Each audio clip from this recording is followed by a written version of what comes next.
Hey guys, so today I'm doing another Jordan Peterson reaction video. You know what? I'm very fascinated about this guy. Like, I just recently found him, and I've been, because I've been hearing a lot about him, and I've been watching all the videos I've watched, like I've seen of him. I've done a reaction to it, and this guy is very fascinating. I'm not even gonna lie, this guy is very fascinating. There's just something about him. And I just, the more I watch, the more I want to see him, the more I want to, watch more of his videos, watch more of his clips. When he talks, he has this, he says things that, he breaks complex things down to a very micro level that even, a simpleton can understand. And he speaks so much sense. And I found this clip. I think this is one of his most, one of his, debates that he did with a trans person on TV. I'm not sure, but anyway, I think it's gonna be a good watch. Let's check it out. Well, it is a controversial topic on a Toronto University campus this month. Some people on the campus saying pronouns like he, she, him, or her do not represent them accurately. Now, the university wants staff to use alternate pronouns, but Jordan Peterson is a psychology professor at the university, and he is refusing to do that. Take a look at this. The reason I'm defending freedom of speech is because that's how people with different opinions settle their opinions in a civil society. Peterson, do you have any comments on the Nazi presence at your protest? The presence of Nazis and white supremacists assaulting people at your protest. Do you have any comment on that? Yeah, I don't like Nazis. I'm speaking out the way I'm speaking out because I think this is a route to no violence. And violence is lurking. And you can say that that sounds like a threat. There was no violence at our protest, though. I just asked, would you refer to me, if it wasn't for this law, and I asked you to refer to me with they, them pronouns, would you? And your answer was no. Not if I was compelled to. So just an example of how things have become heated at the University of Toronto. That scene showing different groups of students, some confronting the professor about his position, others supporting him. Now, Peterson says this is about free speech, but A.W. Pete is also a professor at the University of Toronto who says that Peterson's language is abusive. Joining us right now is Professor Jordan Peterson, as well as Professor A.W. Pete. Thank you for joining us today. Thanks. Professor Peterson, let's begin with you. Why are you against the use of alternate pronouns? I'm against the use of legislation to determine what words that myself and other people are required to utter. But would you use alternate pronouns if a student asked you to? I think I've made my position on that clear already. Well, perhaps not to our audience at home who are just being introduced to this. Would you use alternate pronouns? And why not? Because I don't believe that other people have the right to determine what language I use, especially when it's backed by punitive legislation.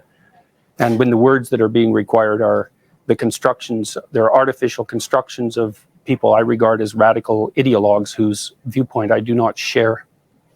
Well, we have a graphic to show our audience at home, just some of the pronouns being used or asked to be used as alternates. Among them, you see Z or Zim.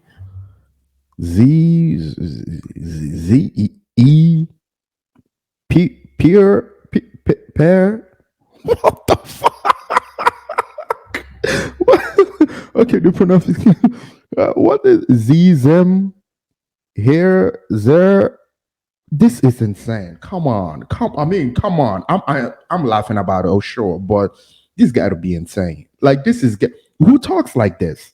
I've never seen this before. What the hell is this?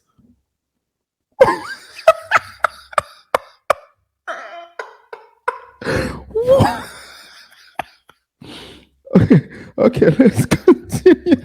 Z or here, Z or zir, also hey, or a rather, and per. So just some of the alternate pronouns there. Professor Pete, when you hear Professor Peterson saying that this is oppressive, how do you respond to that? The Peterson drama has done real harm to real people on campus. He's made it harder to be transgender or non-binary. I know this from personal experience. I'm non-binary and transgender, and I know how it's felt. I knew it. She looks I don't, man. Okay. To be on the U of T campus for the last month. And I also know from private communications with other affected people. In New Zealand, where I grew up, academics have a statutory role enshrined in the Education Act to be a critic and conscience of society. So I think that's an idea worth exporting to Canada. So I'd like to give Peterson about a B+ for his critic role recently, and an F for the conscience part. A student once said to me when I finally obtained tenure, "Now, Professor, now that you have obtained superpowers, you must agree to use them for good, for peace and justice." So I invite Peterson to start doing more of that. Well, Professor Peterson, those who are asking for this alternate use of alternate pronouns, they are saying it boils. Alternate universe. That is an alternate. That is the language you use in an alternate universe, like in a bizarre world. What the? Yeah, I dare someone to make me use those language. What the hell is Z and Zer? That sounds like French. Down to respecting their human rights. How do you respond to that? I don't think it boils down to respecting their human rights. I think that it's an imposition on freedom of speech that's being implemented at a legislative level. I also think that if there was a naturally evolving solution to the linguistic problem that's being posed by a small fraction of the transgender community, that people would have already adopted it. We've never had a situation in the usage of English before that required legislation to produce a transformation in the manner in which people spoke. Has a very dangerous precedent. So it's one thing to tell people what they can't say. So, for example, we have legislation making it illegal to do such things as deny the Holocaust. It's a completely different thing to demand that people use certain words when they're formulating their own ideas. And it's also absurd. I mean, here's one thing that's happened that I don't believe the formulators of this legislation ever foresaw. So in New York City, for example, there are now 31 protected gender identities. And I see no reason whatsoever why each of those gender identities can't demand the use of their own pronoun. And that absurd things like that have been happening on the University of Michigan campus, for example, where students have been given permission to tell faculty members and others what pronouns they're to be addressed by. And they're multiplying rapidly out of control. So the law is bad from an ethical perspective. It's sloppily written. And besides that, the solution that it imposes is practically untenable. Well, sorry, excuse me for jumping in, but I want to bring in Professor Pete here because we did show those words to our audience at home, and perhaps the control room can show it to our audience once again. When you look at those alternate pronouns, I think it's fair to say that some people will see that at home and see that as very unwieldy, if you will. What do you say to those types of criticisms, including the one that you just heard from Professor Peterson? Well, I'd like to encourage people struggling with this to be kind as their first impulse. You know, we call somebody what they want to be called in our society. For instance, I don't call somebody Julie if they prefer to be called Jordan. That's just basic human courtesy. Here's a great little tip for people who are despairing at the possibility of remembering all those pronouns. What I do is just program in the pronoun next to the person's name in my smartphone. So whenever I'm out and about and I've forgotten whether one of my trans friends uses Z or Zer or they or them or something else, I just look it up and it's really super easy. One thing I'd like you to really look at in regard to this controversy is to watch out for who's getting centered in a discussion. Political correctness is code that powerful people use when they're annoyed that they're actually not the center of attention in any given discussion. And Bill C-16 is actually not about cisgender people. It's about protections for transgender people. And that's not, it's not about Jordan Peterson. So, we should have people learning to listen more. We have 2 ears and 1 mouth for a very good reason. When things get political, I like to ask who benefits and who gets to decide the rules of the game.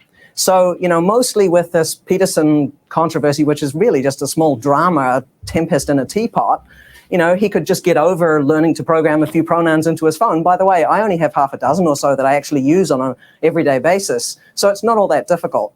Professor Peterson, sorry, Professor Peterson, I'm going to jump in because I think Professor Peterson wants to get in on that. Yeah, well, kindness is the excuse that social justice warriors use when they want to exercise control over what other people think and say.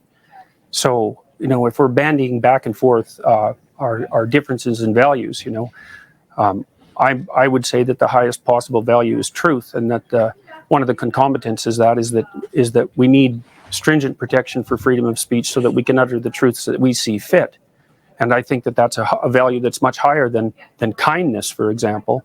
I mean, there's lots of situations in life where kindness in the immediate present is not the appropriate way to react at all. But so, for example, when you discipline children, you often hurt their feelings in the short term so that they can learn to behave properly in the medium to long term so that their lives go well. And so this automatic assumption that the people on the social justice warrior side of the equation are motivated only by kindness when they're also clearly motivated by power is something I find completely untenable. And I don't think that Pete's solution to program my cell phone so that I can remember what names people need to be called is a reasonable solution at all. We're actually supposed to now use electronic devices to bolster our ability to speak freely How do in you case remember we names, offend Jordan? someone. Is it so difficult to remember a pronoun? You remember somebody's first name, you remember their telephone number. I mean, I think that it's I don't very, remember very people's true first names that very easily, and I don't remember their telephone numbers very easily. And when I see a stranger, I call them by the pronoun that seems to be in accordance with their presented appearance. And that's you they being appear lazy, that way. Jordan. That's you being lazy. I think there's a very high value that we should also be aiming for in addition to truth. By the way, throughout this whole controversy, I have told the truth at every turn. So, you know, trying to imply that that's not what's happening on people on the social justice, am I a social justice warrior? I don't know. But I think that we should be aiming for pluralism. This means recognizing more than one set of fundamental principles, fostering independent cultural traditions of minorities, and being willing to share power with people who are different than you.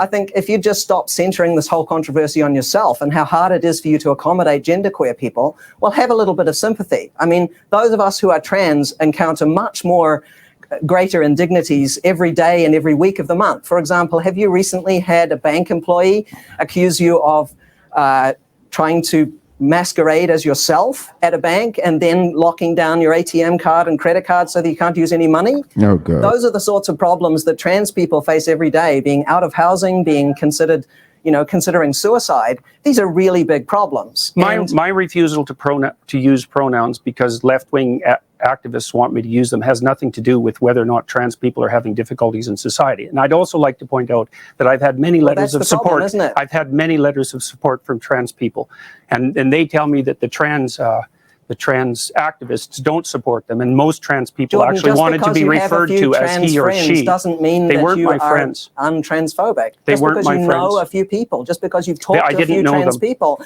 you don't know the trans community like the trans community does. You've got no idea what it's like to be trans. Professor Pete, Professor Pete, I'm sorry to interrupt. Let's let Professor Peterson finish his thought, please.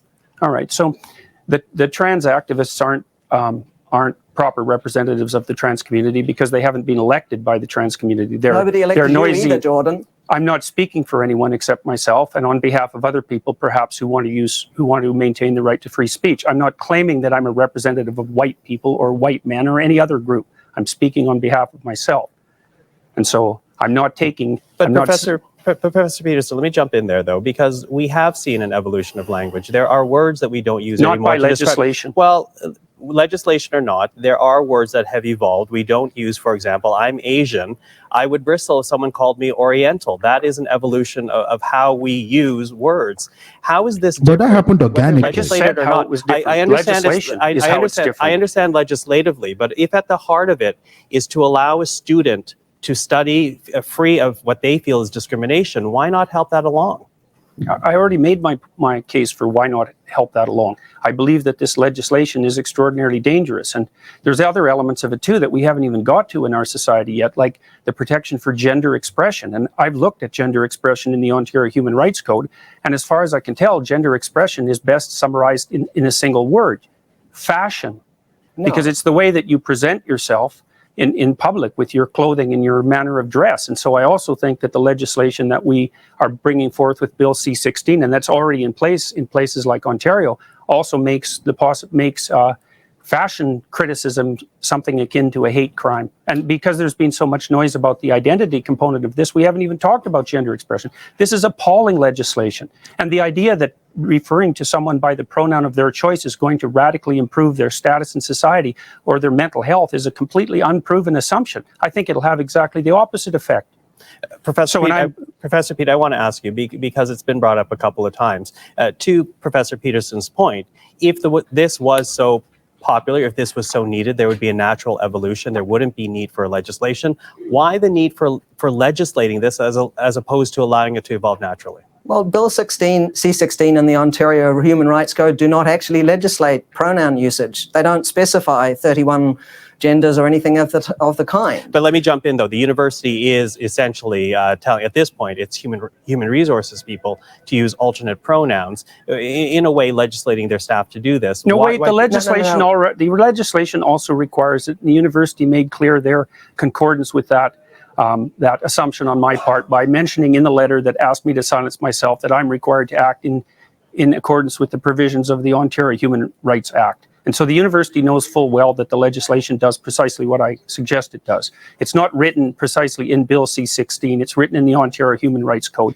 And if you read the Ontario Human Rights Commission policies on such things, you'll see very rapidly that utilization of preferred pronouns is part of the legislative package. So and they're actually, if you read the legislation, Jordan, you will find out that they're actually called correct pronouns. There's no preference about this. There is on the Ontario. There is on the Ontario Human Rights Commission website where the policy is laid out. And if people don't believe that, they can just go look themselves.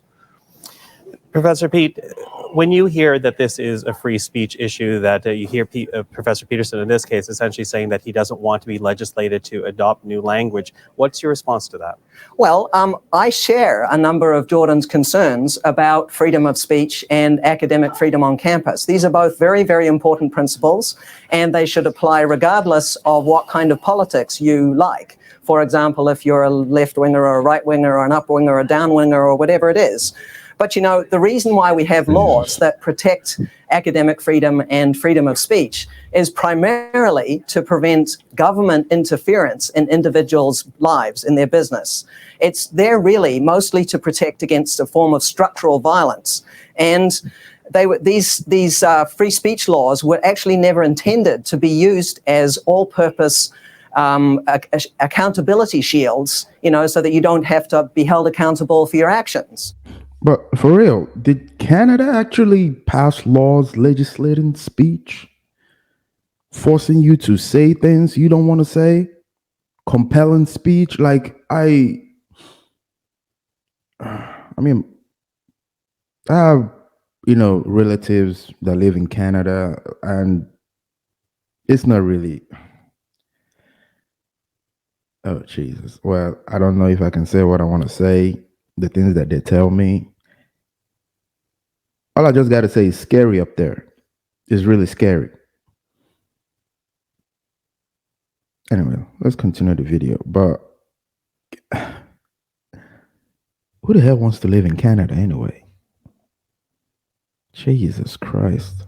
I'm perfectly willing to be held accountable for my actions, and the university has already indicated the seriousness with which they view my actions. And I also do not believe that free speech laws were there to protect, to regulate violence. Free speech laws are there because we use free speech to identify problems in our society, generate solutions to the problems, and then reach a consensus. So freedom of speech is actually is protection for the mechanism by which our individuals and society properly orient themselves across time.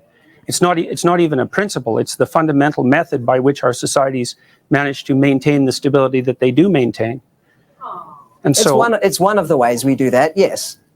Well, I would say that it's the fundamental way. So, and I mean, I think we could have a reasonable discussion about that, but because freedom of speech is so tightly tangled up with the means by which we solve problems. I mean, I think, you know, and then I talk, but I get corrected when I speak publicly. And the fact that I'm being corrected constantly by the people that I'm speaking with helps orient my speech properly and helps orient public discussion properly. And I can tell you, too, that if there wasn't something absolutely vital at stake here that had a lot more to do than with just simple kindness, there wouldn't have been millions of people watching, for example, the assault that took place during the free speech rally that was held a few days after I released the video, which I see that CBC conveniently omitted to include in their video clips at the beginning of this interview. Well, Professor Peterson, we do want to thank you. We're sorry we're out of time here, but I want to thank you for joining us today. That is the University of Toronto professors Jordan Peterson. Oh man, this is Canada. Like the things I've been hearing about Canada is, like I said, I got relative up, you know, people that I know, relatives, friends up there, and the things that they say, well, the things that they can't say, is scary. It's scary. Like the other day, I was watching this on Facebook. This pastor, I don't know what his name was. He was outside just preaching, and bunch of pride. Well, they had all this pride rainbow colors on them, so I'm guessing that they're LGBTQ. Started screaming at him, started yelling at him, and then the cops came and arrested the man for just preaching in public. Preaching in public, you get arrested for that. That is insane. That is. I don't know who deliberately wants to go up to Canada to live. Like, unless you're super far left, liberal, I don't see how you get to, like, I don't even, if you're even a Democrat or even like left center, let alone a conservative, I don't see how you are comfortable living up there. Like, you're even, I don't know, man. Canada is just a really strange, really weird, upside down place. Like, it's like you go over there, you're like, you know, it's such a strange country. The things you hear that goes on, like I was hearing about this, uh, uh, uh, uh, uh, the trucking during the COVID, the trucking, and how they said that all of them were criminals and even terrorists, calling them terrorists because they were going on strike. It's just Canada is really such a strange, strange country. It really is. Anyway, that's all I got. This is a good watch. I mean, he stood his ground, and I like that he said that he's ready and willing to take the consequences of what, because they're going to throw the book at him. I know Canada, they're never going to let this fly. So I think it was. Is there a video? I don't know if he went to jail. Now I'm gonna research that. Or did they fire him? I think they probably did fire him. But anyway, if you like the video, please leave a like. You can share it. Leave your comments down below. I always like to read your comments. And if you may, please subscribe. You have a good night.